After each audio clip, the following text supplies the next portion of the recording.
कि हाफिज जी की उल्टी गिनती शुरू हो गई है उनके ओहदे की कि पाकिस्तान की फौज ने सियासी फवायद हासिल करने के लिए मकबूजा कश्मीर में ये हमला करवाया। असल वाली जंग थी, उसमें तो ना अब्बा की आवाज निकली, ना बाजी की निकली, ना कहीं शक्ल नजर आई। इन शहीदों के घरों तक नहीं गए, शहीदों का इन्होंने जनाजा तक नहीं पढ़ा। भारत मजाक उड़ा रहा है हमारी क्यादत का, जिसमें मिलिट्री क्यादत भी है और सियासी क्यादत भी है। फौज अनपॉपुलर है कि औरतों से लड़ लड़ के ये कमजोर और बुजदिल हो चुके हैं, तो भारत ने ये मौका तलाश कर लिया कि औरतों से लड़ने वाले जंगें लड़ने के काबिल नहीं होते, हमें ये मानना पड़ेगा। सारे सवालात खड़े हो रहे हैं।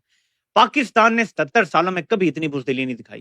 भारत आपकी सालमियत को खतरे में डाल चुका है। बुजदिली ने जो एक रहा सा भरम था ना कि शुक्र करो पाकिस्तान शाम और लिबिया नहीं है, वो भरम भी खत्म हो गया है कि हम शाम और लिबिया से भी बदतर हो गए कि मोदी सबसे पहले उधमपुर ही पहुंचा और उसने वहीं पर पूरी बेस भी दिखाई पूरी दुनिया को, और वहां खड़े होकर उन्होंने नारे भी मारे।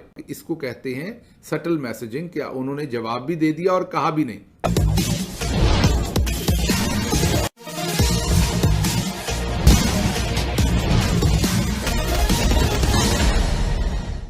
अब वक्त शहादत आ गया है, तो अब असल में टिकटॉक का वक्त शहादत आया है कि जो असल वाली जंग थी उसमें तो ना अब्बा की आवाज़ निकली, ना बाजी की निकली, ना कहीं शक्ल नजर आई। इन शहीदों के घरों तक नहीं गए, शहीदों का इन्होंने जनाजा तक नहीं पढ़ा। उनके जनाजे हमने पढ़े थे, उनमें फार्म 47 का वजीर आजम भी था, आर्मी चीफ भी थे, लेकिन स्क्वाड्रन लीडर जो इंडिया के मिसाइलों से शहीद हुए उनका जनाजा इनमें से किसी ने नहीं पढ़ा। जो 24 मिसाइल हम पर फायर हुए थे, जिनमें से हमने एक भी नहीं रोका था, याद कीजिए। और वो जो 24 मिसाइल हम पर फायर हुए थे 6 जगहों पर, वहां पर शहादतें हुई थी, और उसके बाद भी हम गू मगू की सूरत हाल में थे कई दिन तक। फिर राणा सनाउल्लाह ने आके हमें बताया कि कोई जवाब नहीं देना, जवाब दिया जा चुका है। उन्होंने मिसाइल मार लिए, आप सबने डंडा उठा लिया, और फिर आपने वो तरपाई की, पूरी कौम ने वो तरपाई की कि इनको समझ आई कि जवाब देना पड़ेगा। फिर भी जवाब नहीं दिया गया। याद कीजिए, अगले 3 दिन फिर भी गुजर गए। हमारे तमाम बड़े बड़े लोग जिनको बड़ा गुस्सा आता है वो आराम से चुप करके बैठ गए और वो कहीं नजर नहीं आए। उन दिनों ना उनकी कोई फुटेज नजर आई, ना फौजी साइड पे, ना दूसरी कि हम कोई कार्रवाई कर रहे हैं। डीजी एसपीआर जरूर नजर आते थे सामने, जो उस रिस्पांस का जो क्रेडिट है वो लेने के लिए भारी तोपखाने से टिकटॉक पर लड़ाई जारी है। अगली बात भी आपको बताएंगे कि अगर करना था तो जहां पर असल जंग लड़ी गई वहां करना था। टैंक थोड़ी ना चले पसरूर में, जो आप पसरूर में जाके टैंक पे चढ़ गए। या तो आप वो काम करें जो हुआ है, और एग्जैक्टली जो पीआर होती है वो ऐसे होती कि हमने क्लेम किया था कि हमने उधमपुर बेस को तबाह कर दिया। किया होगा, कुछ ना कुछ हिस्सा नुकसान भी पहुंचाया होगा, लेकिन आप गौर कीजिए कि मोदी सबसे पहले उधमपुर ही पहुंचा और उसने वहीं पर पूरी बेस भी दिखाई पूरी दुनिया को, और वहां खड़े होकर उन्होंने नारे भी मारे। ये होती है पीआर। ये कोई मैं उनकी बेजा तारीफ नहीं कर रहा, लेकिन मैं आपको सिर्फ ये बता रहा हूं कि इसको कहते हैं सटल मैसेजिंग। क्या उन्होंने जवाब भी दे दिया और कहा भी नहीं। जवाब ये दिया कि उधमपुर पूरी तरह से तबाह नहीं हुई, ये हम खड़े, हम जाके टैंक पे चढ़ गए, क्योंकि हमने टैंक को क्रेडिट देना है, हमने जहाज को नहीं देना। हमने हर सूरत तमाम का तमाम क्रेडिट जो है ना, टैंक में से भले को गोला फायर हुआ है इस दफा या नहीं, लेकिन क्रेडिट हमने टैंक के गले में डालना है। हमने किसी सूरत F-17 के गले में नहीं डालना, या रफीकी एयरबेस या किसी और एयरबेस पर नहीं डालना, वरना तो हम सारे मिलके जो स्क्वाड्रन लीडर थे उनके जनाजे पे चले जाते। हम में से आज जितने भी टैंकों के ऊपर चढ़े थे, एक ने भी अभी तक स्क्वाड्रन लीडर साहब का ना जनाजा पड़ा है। कारगिल के अलावा जहां पाकिस्तान अंदर घुस गया था और अपना ख्वाब देखा था कि हम श्रीनगर पहुंच जाएंगे, उसके अलावा पाकिस्तान हमेशा दिफाई जंग लड़ता है। तो अभी भी हमें यही बताया जा रहा है कि बस भारत हमले करता जाएगा, हम दिफा करते रहेंगे, अफवाज दिफा करती रहेंगी। भारत मजाक उड़ा रहा है हमारी क्यादत का, जिसमें मिलिट्री क्यादत भी है और सियासी क्यादत भी है। और वो जानते हैं कि लीडर इमरान खान ही है। तारीफें बेशक वो करेंगे, लेकिन निशाना इमरान खान हो सकता है, और ये मैं संजीदा बात कर रहा हूं। इमरान खान की जान को खतरा हो सकता है, एक तो भारत से, एक अंदरूनी मीर जाफरों और मीर सादकों से, कि भारत की आड़ लेकर खुदा ना खास्ता ये खुद ही ड्रोन हमला कर दें, उनके भारत ने किया था। देखें, भारत में कई बार दहशतगर्दाना हमले हुए। मुंबई हमले जो हुए थे उससे बड़ा तो कोई हमला नहीं था ना, आज तक भारत उसको कैश करवाता है। मुंबई हमले वो थे जिसमें नवाज शरीफ ने एतराफे जुर्म भी किया था कि हाँ पाकिस्तान ने करवाए थे। ठीक है, इस पे तो हम नहीं माने ना, इस पे तो शरीफों की हुकूमत भी नहीं मान रही, तब नवाज शरीफ मान गया था कि हमने करवाए हैं। इसके बावजूद भारत ने इंटरनेशनल बॉर्डर क्रॉस करके पाकिस्तान में हमला करने की जुर्रत नहीं की थी। आज क्यों कर रहा है? क्योंकि मुल्क में इंतशार फैलाया हुआ है फौज ने, फौज अनपॉपुलर है।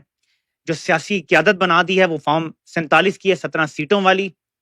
भारत ये बात जानता है कि अवाम इनके साथ नहीं खड़ी हुई, ना इनके मोराल हाई हैं, अवाम से लड़ लड़ के, औरतों से लड़ लड़ के ये कमजोर और बुजदिल हो चुके हैं, तो भारत ने ये मौका तलाश कर लिया कि हम भारत की गुलामी करेंगे और वक्त आने पे इसराइल को तस्लीम करेंगे, जैसे ही सऊदी अरब करेगा। ये 2 गारंटियां, ऐसी गारंटियां हैं कि हम अपने मुल्क में वादा पूरा करें ना करें, अमेरिका से किया गया हर वादा हम पूरा करते हैं।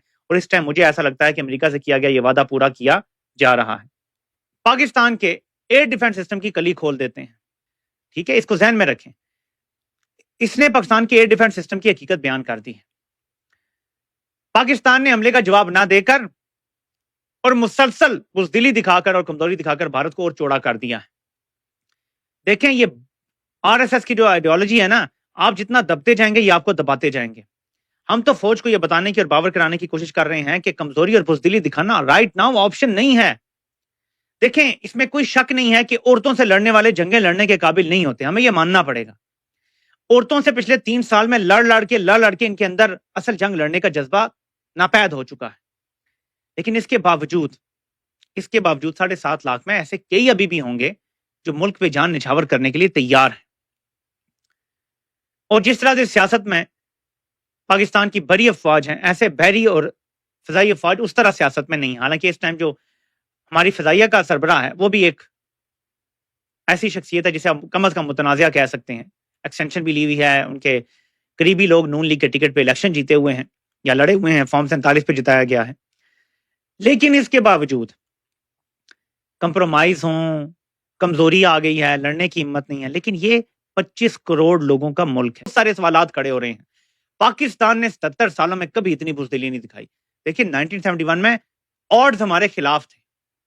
पाकिस्तान की फौज ने ताकत का मरकज मगरबी पाकिस्तान को रखा हुआ था। मशरकी पाकिस्तान में दिफा की भी उस तरह की सलाहियत नहीं थी, उस तरह की हमारी एयर फोर्स की प्रेजेंस नहीं थी, फौज की प्रेजेंस नहीं थी जैसी हमारी मगरबी पाकिस्तान में थी।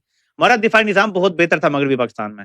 इसके बावजूद कम अज कम हम लड़े, कुछ तो लड़े यार, चले हार ही गए लेकिन लड़े तो सही। लड़ के हारना बुरी चीज नहीं होती, लड़े बगैर हारना बुरी चीज होती है। और मैं हमेशा कहता हूं कि जो फौज लड़ी जंग में वो मरूद इल्जाम नहीं ठहराई जा सकती। जिस फौज ने 71 में औरतों के रेप किए, लोगों को कत्ल किया, ऑपरेशन सर्च लाइट किया, वो है जिसने पाकिस्तान तोड़ा था। उसके बाद तो वैसे ही बहुत देर हो चुकी है। जब आपकी सारी आबादी आपके खिलाफ हो जाए तो आप जंग वैसे भी नहीं जीत सकते, जितनी मर्जी आपकी बड़ी फौज हो। अमेरिका भी नहीं जीत सकता अगर अमेरिका की सारी आबादी उनके खिलाफ हो जाए। अमेरिका कोई जंग नहीं जीत सकता, वैसे भी वो नहीं जीतते, लेकिन फिर उनकी सारी ताकत भी किसी काम की नहीं रहेगी। तो ये बुनियादी चीज आपको समझ नहीं आ रही, हम तो आपको समझाने की कोशिश करते रहते हैं। अब आगे का क्या नक्शा है?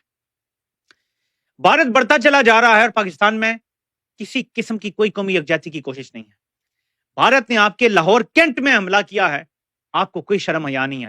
भारत आपकी सालमियत को खतरे में डाल चुका है। तो आपने सिविलियन भी मरवा लिए, आपने फौजी भी जख्मी करवा लिए, आपने अपनी इमारतें भी तबाह करवा ली। उल्टा इनकी इस बुज़दिली ने जो एक रहा सा भरम था ना कि शुक्र करो पाकिस्तान शाम और लिबिया नहीं है, वो भरम भी खत्म हो गया है कि हम शाम और लिबिया से भी बदतर हो गए हैं। शाम में भी इसराइल जब चाहता है ड्रोन हमले कर रहा है और पाकिस्तान में भारत जब चाहता है ड्रोन हमले कर रहा है। अब हम में और शाम में कोई फर्क नहीं है। तो शुक्रिया किसका अदा करना है ये मैं आप पे छोड़ता हूं। आप अगर हमसे जुड़ा रहना चाहते हैं तो कृपया मेरे चैनल को सब्सक्राइब करें तथा बेल आइकन भी दबा दें ताकि नई वीडियो की जानकारी तुरंत आप तक पहुंच जाए। धन्यवाद। जय हिंद।